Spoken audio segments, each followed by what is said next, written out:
Orang yang sadar uang itu ya jelas orang yang berada dalam koridor kebaikan. Tapi ketika orang itu mabuk uang, ini sudah berbeda. Seperti itu ya.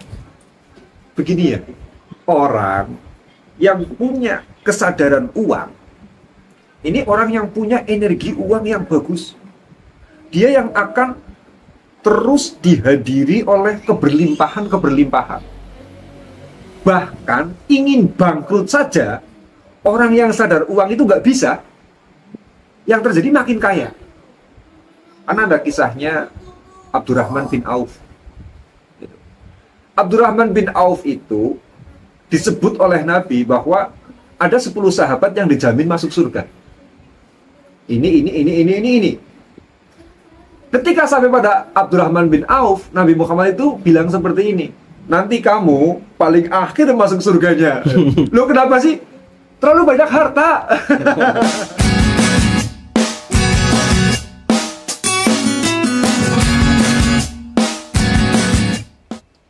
Salam bahagia kawan-kawan semuanya. Pada season kali ini nih, Gisbanan akan memaparkan ya atau memberikan wejangan tentang perbedaan antara sadar uang dan mabuk uang, karena banyak sekali nih teman-teman yang termabuk-mabuk dengan uang. Mungkin Gisbanan bisa memberikan wejangan, monggo Gus. Iya, terima kasih. Assalamualaikum warahmatullahi wabarakatuh. Iya. Selamat berjumpa ya teman-teman semuanya. Kali ini saya akan bicara sadar uang versus mabuk uang. Ya katakanlah apa sih bedanya sadar uang dengan mabuk uang. Karena ini dua hal yang ya saya menciptakan kalimat itu sendiri. Tapi bedanya itu signifikan. Kayak gitu loh. Karena orang yang sadar uang itu ya jelas orang yang berada dalam koridor kebaikan. Tapi ketika orang itu mabuk uang, ini sudah berbeda. Seperti itu ya. Begini ya, orang yang punya kesadaran uang, ini orang yang punya energi uang yang bagus. Dia yang akan terus dihadiri oleh keberlimpahan-keberlimpahan. Bahkan ingin bangkrut saja, orang yang sadar uang itu nggak bisa. Yang terjadi makin kaya. Karena ada kisahnya Abdurrahman bin Auf. Itu. Abdurrahman bin Auf itu disebut oleh Nabi bahwa ada 10 sahabat yang dijamin masuk surga. Ini. Ketika sampai pada Abdurrahman bin Auf, Nabi Muhammad itu bilang seperti ini. Nanti kamu paling akhir masuk surganya. Loh kenapa sih? Terlalu banyak harta. Itu. Loh, dibilangin seperti itu, Abdurrahman bin Auf itu langsung stres, langsung drop mentalnya. Maka apa? Cita-citanya sekarang tinggal satu saja, hanya satu. Ingin jatuh miskin. Ini loh. Tapi beliau itu orang yang kesadaran uangnya itu tinggi. Sadarnya kepada uang itu tinggi sekali. Nah, ketika dia itu kemudian ingin jatuh miskin, yang terjadi justru apa? Dia makin kaya. Hartanya sudah diberikan kepada orang. Pokoknya diroyalkan seenaknya sendiri. Dibuang-buang. Itu loh. Disedekahkan sebanyak-banyaknya. Macam-macam. Tahu-tahu sedekah satu ya kembali 100 kali lipat. Kembali 10 sampai 100 kali lipat, bahkan berlipat-lipat tak terhitung. Makin dia buang uangnya, uang yang datang semakin banyak. Jadi gara-gara beliau itu sadar uang, akhirnya beliau nggak bisa jatuh miskin. Sampai bingung, aduh gimana saya buang harta biar saya miskin. Gitu loh. Andai kata mungkin ya, mungkin kalau saya di situ tak bilangin. Abdurrahman bin Auf, kalau pengen miskin gampang gitu kan. Maksiat yang banyak dengan uang. Dia pengen miskin, tapi dengan cara apa? Disedekahkan uangnya. Ya makin kaya jadinya dia itu. Akhirnya beliau gagal menjadi orang yang miskin. Tapi ternyata kemudian karena amalnya ketika beliau itu dicap bahwa sebagai ahli surga yang paling akhir, akhirnya kan uangnya kan dikasih-kasihkan uang orang, diroyal-royalkan seenaknya sendiri. Kan akhirnya menjadi amal jariah terus kan, menjadi sedekah terus itu. Lah, beliau akhirnya masuk surga awal gara-gara banyak sedekah dengan hartanya. Ini Abdurrahman bin Auf seperti itu. Nggak bisa satu miskin ini. Nah ini karena beliau itu tersambung dengan sadar kepada uang. Beda dengan orang yang mabuk uang. Mabuk uang sudah kelihatan lah. Nanti saya jelaskan lah pokoknya di belakang. Sekarang sadar uang dulu ya. Begini, orang yang sadar uang itu seperti ini. Kalau kamu sedang jatuh cinta, asmara lagi, wah tinggi-tingginya. Yang kamu baca itu apa coba? Yang kamu beli itu apa? Sesuatu yang membahagiakan dia. Enggak, supaya emosi kamu itu semakin dalam. Ketika kamu jatuh cinta, kamu akan beli novel-novel cinta. Oh iya iya iya. Iya kan? Iya iya. Itu. Sedang jatuh cinta, belinya buku cinta. Novel-novel cinta, puisi-puisi cinta. Dihayati. Wah, cinta begitu. Atau mungkin suka juga dengan lirik-lirik lagu cinta. Ih, kok pas banget ya kayak saya ya. Engkau pakai air yang jernih. Gitu kan. Di dalam bekas yang berdebu. Oh, itu bisa dihayati banget. Karena di dalam dirinya itu sedang ada cinta. Kalaupun menonton film ya yang ditonton drakor. Drama Korea yang mesra-mesra kayak gitu loh. Karena dia sedang jatuh cinta. Jadi orang itu akan membeli, akan mencari sesuatu yang ada di dalam dirinya. Itu loh. Sedang jatuh cinta, dia akan beli novel-novel cinta, akan mencari drama-drama cinta, puisi-puisi cinta, dan seterusnya. Itu. Orang sedang gandrung dengan agama. Yang dia beli apa? Buku-buku agama. Iya kan? Cara sholat, cara memberikan zakat. Lihat channel ya, channel pengajian kiai. Kayak gitu kan? Karena dia memang sedang gandrung dengan agama. Yang dia cari apa yang ada di dalam dirinya. Gitu. Karena seseorang itu sedang gandrung matematika mau ujian. Yang dicari ya buku-buku itu matematika. Sedang apa namanya ada obsesi menyelesaikan tugas fisika. Itu yang dia cari. Jadi apapun yang muncul di dalam itu yang kemudian akan dia cari di luar. Kayak gitu. Apa yang ada di dalam itu yang dicari di luar. Makanya orang ketika sadar uang, dia juga akan terus mencari uang. Mencari ilmu-ilmu kesadaran tentang uang. Itu cirinya loh. Saya itu heran. Dulu ya, waktu saya itu awal-awal menjadi trainer, trainer spiritual uang. Itu kan saya sebetulnya, saya bicara uang itu untuk memerangi trauma saya sendiri dengan kemiskinan. Ya artinya trauma saya kepada kemiskinan itu gede. Karena saya anaknya orang miskin. Setiap hari bicara kekurangan, setiap hari fokus pada kekurangan, setiap hari isinya keluhan, ketidakmampuan, dan sebagainya. Untuk menghilangkan trauma itu, saya pilih bicara uang. Nggak peduli saya punya uang atau tidak, saya bicara uang. Itu karena apa? Untuk menyehatkan diri saya sendiri kan. Nah, ketika saya itu bicara uang dengan gaya spiritual kayak gitu ya, saya kaget loh. Loh, ternyata ketika saya bicara uang dengan motif spiritual, loh, ternyata yang beli ilmu saya itu orang-orang kaya. Sampai saya kaget, ada tamu datang ke rumah. Loh, orang kaya. Ada orang minta ketemuan di jalan, di restoran, di hotel. Loh, orang kaya. Saya kaget. Loh, kok yang datang sama saya orang-orang kaya? Mereka orang yang punya uang. Padahal kalau bicara kebutuhan, yang butuh ilmu spiritual uang, itu orang kaya apa orang miskin? Orang miskin. Iya kan? Iya. Seharusnya yang butuh ilmu spiritual uang itu adalah orang miskin. Karena mereka ingin berubah nasib uangnya. Yang sudah kaya sudah melimpah. Tapi kok aneh ketika saya bicara spiritual uang, yang datang kepada saya, yang membeli ilmu saya adalah orang kaya. Ketika saya membuka training, yang beli ya orang kaya. Bukan orang-orang miskin, bukan. Padahal yang butuh kan tukang becak. Yang butuh orang-orang miskin. Nggak ada yang beli itu. Yang beli selalu orang kaya. Ya, alasan yang mereka gunakan sih, "Loh, saya nggak ada uangnya buat beli kelas kayak gitu." Ya terserah mau alasan apa, yang penting yang datang ternyata malah orang yang sudah maju hidupnya. Ini kenapa ada fenomena seperti itu. Ketika saya bicara uang, justru yang membeli adalah orang yang sudah punya uang. Dikarenakan apa?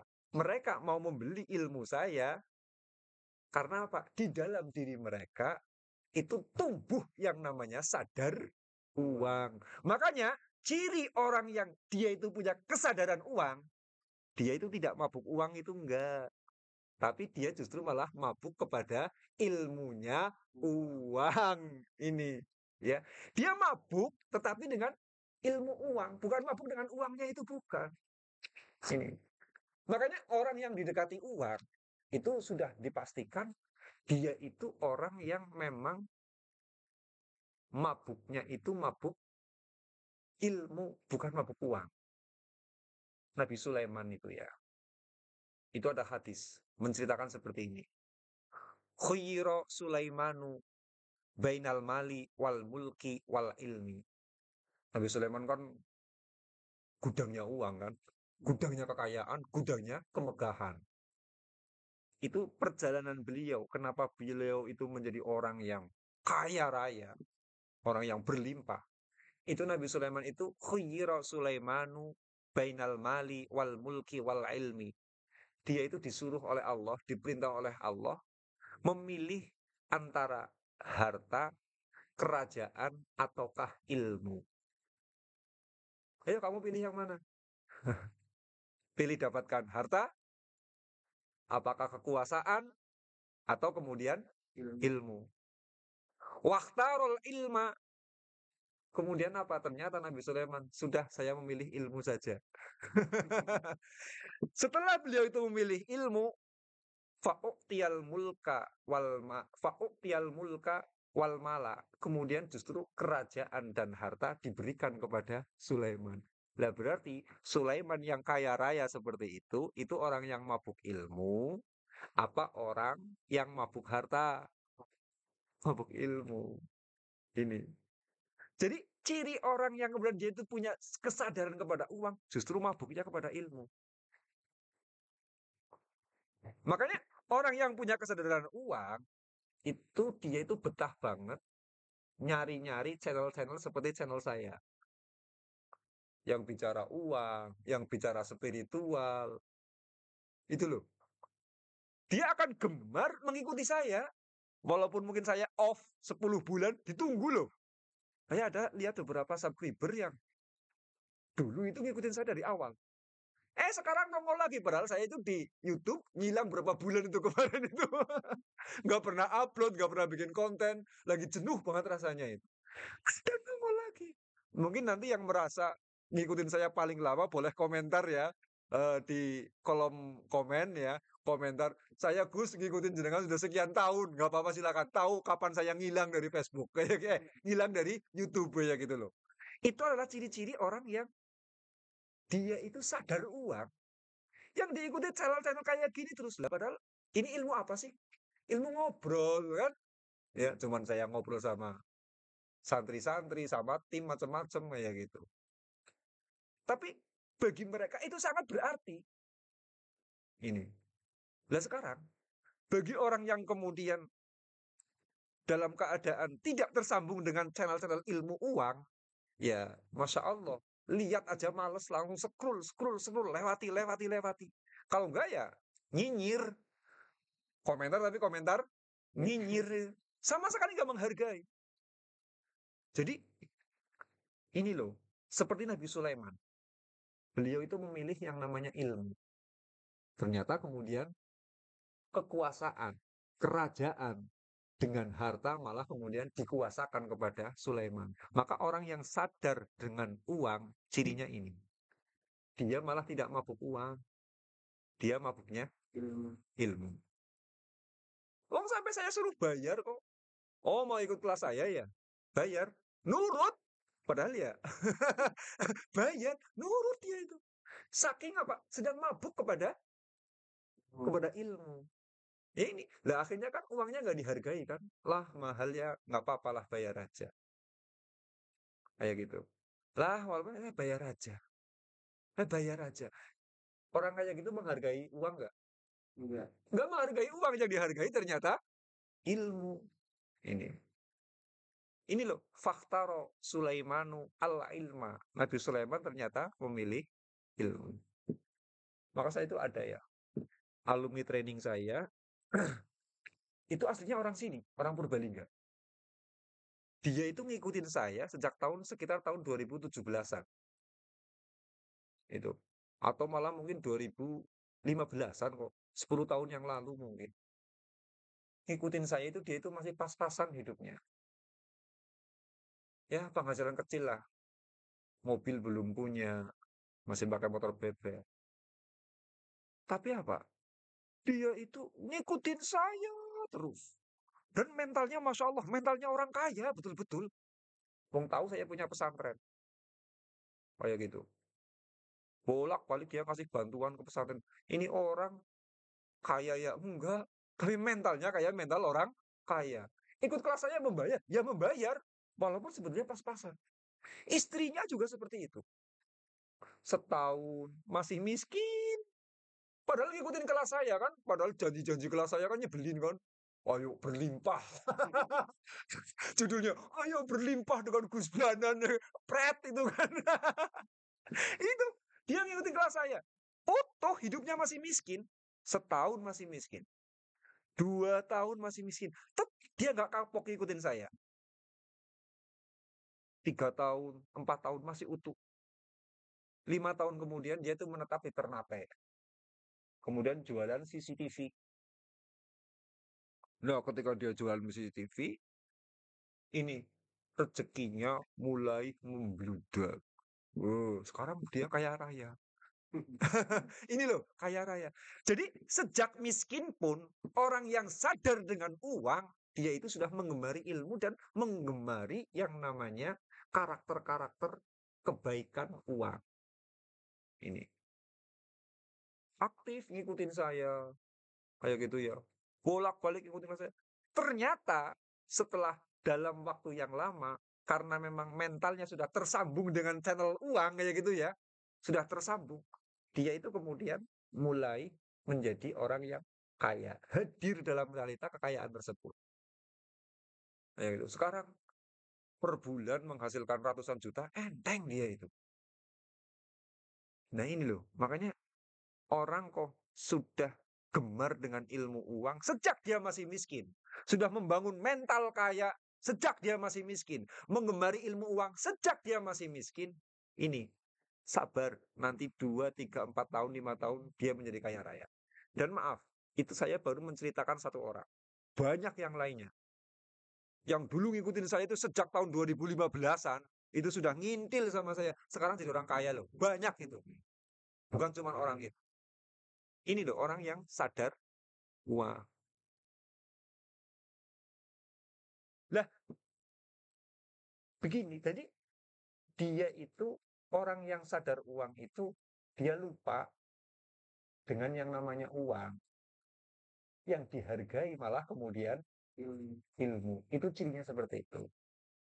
Beda dengan orang yang mabuk uang. Ya, orang mabuk uang itu antipati loh dikasih ilmu loh. Contohnya kayak gini. Kalian ada pengemis datang di jalan, ya, ada pengemis minta-minta. Kemudian kalian kasih ilmu pada si pengemis. Pak, jangan minta-minta, Pak. Al yadul ulya khairum minal yadis sufla. Ngomong sama pengemis. Pak, jangan gitu. Tangan di atas lebih baik dari tangan di bawah. Itu ilmu kan? Lah kira-kira dia itu akan Masya Allah, terima kasih. Atau kira-kira bagaimana? Balik. Ya, pasti menghujat lah. Saya pernah kayak gitu kok. Dia bilang, nggak ngasih nggak apa-apa. Ya, kayak gitu. Malah mencaci maki ke saya. Nggak ngasih nggak apa-apa. Jangan kayak gitu amat sih. Tersinggung dia loh. Karena apa? Dia mabuknya dengan uang. Walaupun nanti cuma dikasih 1.000 perak, kasih 2.000 perak. dengan penghayatan, "Terima kasih, aku doakan," kayak gitu kan. "Kudoakan semoga kamu masuk surga, semoga rezekimu makin lancar, semoga bisa naik haji." Demi mendapatkan 2.000 perak. Sangat berharga yang namanya uang. Saya kalau didoakan pengemis, itu di batin jawab loh, "Lah kamu doain diri sendiri supaya rezekinya jembar aja nggak bisa kok doain saya." Tapi ya saya aminkan, wong namanya juga doa ya. Saya aminkan. Cuman di hati itu saya bilang ngomong-ngomong kayak gitu, nyinyir saya ngomong kayak gitu. Lah lah, wong doa buat diri sendiri aja nggak bisa. Itu minta-minta kayak gitu, pekerjaan nggak punya, kok malah doa-doain saya biar naik gaji kayak gitu. Ya amin, tapi ya gimana kayak gitu loh. Nah ini, pengemis itu orang yang mabuk uang. Sehingga dengan ilmu justru dia kemudian tersinggung. Ini. Makanya nanti amati saja. Kalau di bawah itu ada komen-komen yang nyelekit-nyelekit, yang nyinyir-nyinyir, itu orang-orang yang tersinggung dengan ilmu. Ya, orang yang tersinggung dengan ilmu. Ini. Karena memang cirinya orang yang mabuk harta begitu. Dia lupa dengan ilmu, tetapi sangat menghargai kepada uang. Ini. Wong dulu saya itu ya punya mental kayak gitu juga loh. Saya saya punya mental kayak gitu. Guru ya, kiai saya di pesantren. Itu kan murabbi ruhina. Orang yang memang secara ruh itu menumbuhkan ruh saya sehingga saya punya kesadaran-kesadaran. Itu kalau saya ketemu sama guru, saya punya perasaan, loh saya ini orang nggak punya. Ya, kemudian ketemu guru cuma salaman, nyium tangan. Selesai. Ngalap barokah tapi dengan cium tangannya gitu loh.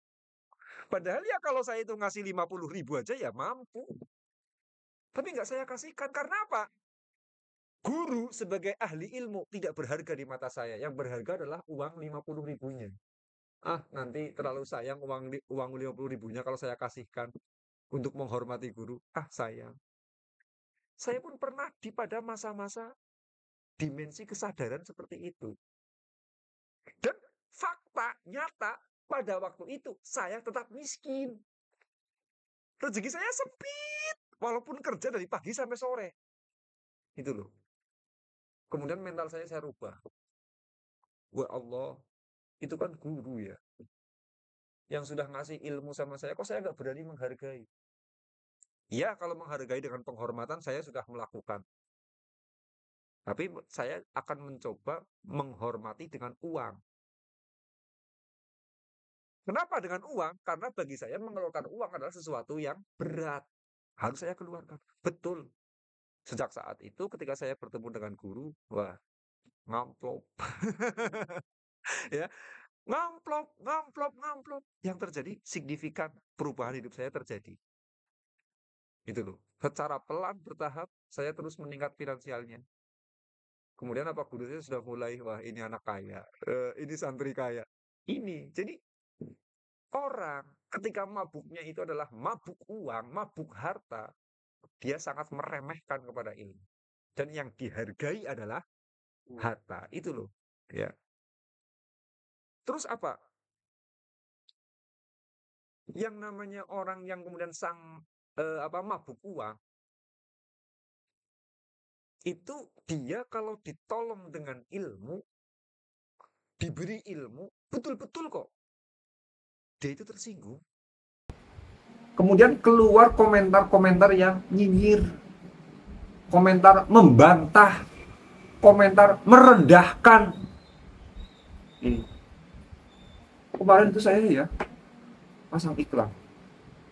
Nah, pas saya itu lagi ngiklan, kemudian ada yang komentar, Gus, kalau ikut ilmu jenengan, kemudian saya nggak kaya, siap nggak uang tarifnya itu dikembalikan?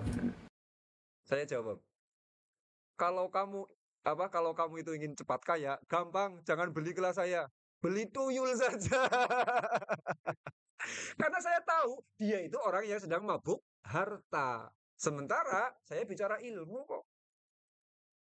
Adapun disiplin training kemudian memang ada sistem pembayaran. Nah, saya cuma mengikuti disiplin aja kok. Dia nyinyir seperti itu ya, saya batin. Ini orang lagi mabuk harta ini. Saya jawabnya gitu, sudah beli tuyul saja. tidak usah ikut training saya karena bukan seperti itu mekanismenya. Nah, ini loh. Artinya bahwa orang yang sadar dengan ilmu, orang yang sadar dengan uang, justru dia itu kemudian mabuknya adalah ilmu.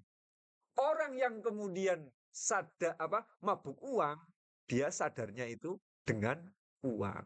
Ini. Jadi gila tapi gila dengan uang. Dan gila dengan uang itu betul kok ketemunya justru dengan orang-orang yang betul-betul hidupnya itu tidak mulia, tidak apa, tidak makmur, tidak apa. Contohnya kecilnya ini, pengemis. Itu ya, pengemis. Dinasehati al yadul ulya khairum minal yadis sufla, pasti dia tersinggung. Karena apa? Yang berharga itu bukan ilmu, tapi yang berharga adalah uang 2000 perak. Ya, terima kasih buat season kali ini ya. Gus Banan tadi menceritakan tentang banyak hal, tentang sadar uang ya. Terus sadar uang, terus sama tadi apa? Mabuk uang ya. Jadi tolong teman-teman bedakan ya antara dua hal itu, karena ketika sadar uang tadi pasti akan berambisi atau punya gairah terhadap ilmu ya Gus tadi ya Gus. Ya, mungkin buat closing statement Gus, kata-kata terakhir buat pertemuan kali ini monggo. Saya hanya bisa mendoakan ya kepada teman-teman yang mungkin dari dulu kan saya aktif di Facebook, mengikuti saya di Facebook, mengikuti saya di Telegram, mengikuti saya di TikTok, di media sosial, mengikuti kelas training saya, kemudian sampai hari ini di YouTube mereka mengikuti. Ya, saya hanya bisa mendoakan semoga mereka betul-betul menjadi orang yang berlimpah dunia akhirat. Karena apa? Ciri-ciri orang kaya seperti itu. Mereka itu rindunya kepada ilmu, rindunya kepada kebijaksanaan, rindunya dengan kesadaran tentang uang, bukan rindu dengan uang itu sendiri. Seperti itu. Saya hanya mendoakan semoga berlimpah dunia akhirat. Amin amin ya. Jangan lupa ya saling doakan ya teman-teman di kolom komentar. Sekalian absen tadi sama Gus Banan disuruh absen ya. Season kali ini selesai ya teman-teman semuanya. Kita jumpa lagi di season berikutnya. Terima kasih. See you.